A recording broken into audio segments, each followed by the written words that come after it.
Aujourd'hui, je vous présente ma salade hivernale express du moment parce qu'en ce moment, j'ai vraiment pas le temps de faire compliqué. On commence par couper le chou chinois. Donc moi, je fais juste comme ça des gros morceaux, vraiment juste ciselés, émincés grossièrement. Après, on prend du chou rouge, faites des petites lamelles. C'est bon quand c'est pas trop gros. Si vous avez des gros morceaux de chou rouge, là, c'est pas très digeste. Et puis, il faut mâcher des heures. C'est pas pratique. Voilà, donc là, pareil, juste ciseler grossièrement notre chou rouge.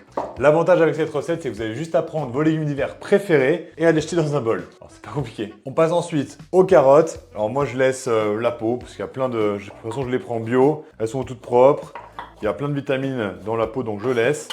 Et après, on va juste les râper. En ce moment, franchement, je cours partout. Je suis en train de finaliser tous les derniers détails pour les marchés de Noël. Ça demande énormément d'énergie. Et une recette comme ça redonne le peps, c'est plein de vitamines et franchement, ça fait trop de bien. Voilà, nos légumes sont prêts, sont tout coupés. Maintenant, on passe aux garnitures. Alors, pour ma part, j'ai choisi du parmesan, de la feta parce que franchement c'est de la frappe et aussi parce que j'adore des amandes dans un petit bout de cornichon et ce mélange de graines de la Migros que je trouve trop bon. Quand j'y pense, dans quelques jours, je serai à Lausanne, Sion, Bulle, Vevey ou encore Chapelle-sur-Moudon. Franchement, j'ai trop hâte de vous voir, trop hâte de vous rencontrer. Pour la feta, moi je m'embête pas, je trouve un petit morceau et après on émiette grossièrement comme ça. C'est là que je le préfère. Quand on coupe des petits cubes, c'est pas la même chose que quand on saupoudre comme ça avec la feta. On ajoute le parmesan, franchement, un de mes fromages préférés. Je sais pas choisir entre parmesan et le gruyère. Dites-moi en commentaire ce que vous en pensez. Maintenant, les petites graines et les amandes.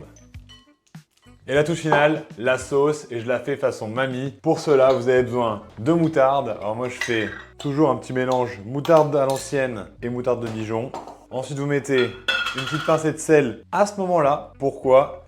Parce que sinon, mamie, elle va te dire, le sel, ça se mélange pas dans l'huile, ça se dissout pas. Donc, ça se dissout dans le vinaigre. Moi, j'ai pris un peu de vinaigre de cidre. Je mesure toujours. Dites-moi si vous êtes plutôt team mesurage ou pas. Je mets 2 cuillères à soupe de vinaigre. Et ensuite, on va remuer justement jusqu'à lier la moutarde et le vinaigre. Donc, faut plus qu'il y ait de petits morceaux. C'est comme ça que je préfère mes sauces à salade. Voilà, donc on voit, c'est bien liquide, vous voyez. Et maintenant, on va ajouter l'huile. Pour une vinaigre, je mets 2 d'huile, voilà à peu près. Et là, pour pas se faire taper sur les doigts par mamie, on ne lit pas trop la sauce. Mamie, elle me dit toujours, juste remuer grossièrement. On veut pas une émulsion, voilà. Et on veut une sauce comme ça, vraiment, où on voit vraiment l'huile encore. On veut pas une mayonnaise.